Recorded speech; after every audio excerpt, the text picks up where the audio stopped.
तो आपके मन में आया कैसे कि हम छठी माई का पूजा करें?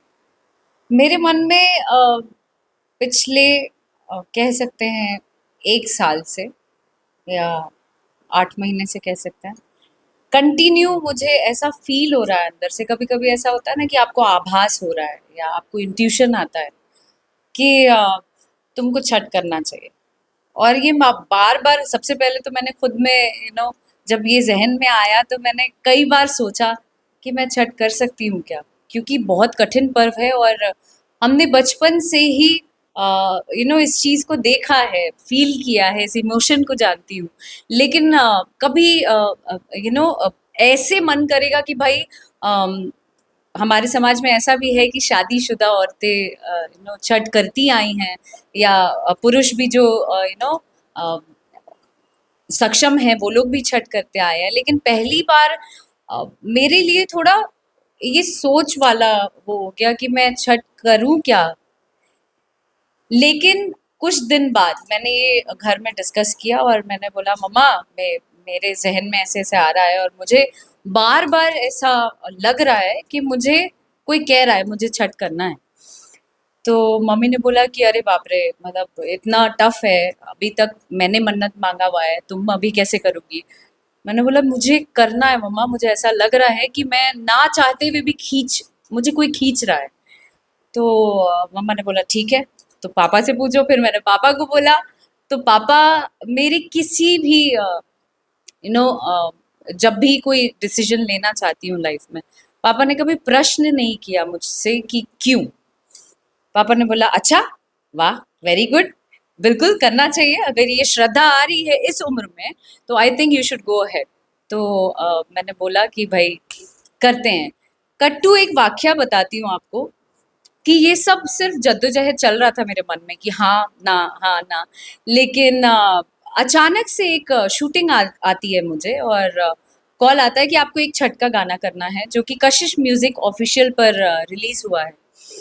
कि उसमें लाइन लिखी भी आती है, मुझे पता ही नहीं, इन्होंने डिस्कस भी नहीं किया कि मुझे एक अक्षरा की भूमिका में उन्होंने रखा है और अक्षरा से ही छठ करा रहे हैं, ये पता ही नहीं था। मैंने स्क्रिप्ट देखा और देखते ही लाइन पढ़ा, उसमें अयाज जी मेरे ऑपोजिट थे, हमारे इंडस्ट्री की ये एक्टर हैं। और वो कहते हैं कि सुनो, मैनेजर आता है और कहता है कि अब इस साल की अब कैसे करेंगे, इतने सारे शोज आ रहे हैं मैम, इतने सारे इवेंट्स आ रहे हैं और शूटिंग आ रही है, तो वो कैसे पॉसिबल होगा। तब तक घर का एक सदस्य उठता है और कहता है कि इस बार अक्षरा छठ करेगी, सारे शूटिंग्स, सारे शोज के डेट्स सारे कैंसिल करो, इस बार अक्षरा छठ करेगी। और ये जो एक बार दिल में आ गया, उस चीज को ठान के पीछे नहीं हटना चाहिए। ये कहते हुए मुझे अभी गूज़बम्स आ रहा है। और ये मैं लाइन पढ़ती हूँ, मैंने मम्मा को तुरंत कॉल किया, मैंने बोला मम्मा, ये कैसे पॉसिबल हो सकता है, मतलब जो मैं मन में सोच रही हूँ, ये शूटिंग के जरिए एक तरीके से ये हिंट ही है मुझे कि भाई करना है अब। तो हम लोग यही सोच के दिवाली मनाए मुंबई में। और फिर आओ देखी ना ताओ, मैंने बोला पटना जाना है मुझे तैयारी करने के लिए। मम्मा चूंकि बीमार थी, उनको डेंगू हो गया था, तो वो मुंबई में थी। मेरे साथ मेरा पूरा परिवार यहाँ पर मेरा साथ देने के लिए भी है, मुझे सिखाने के लिए भी है।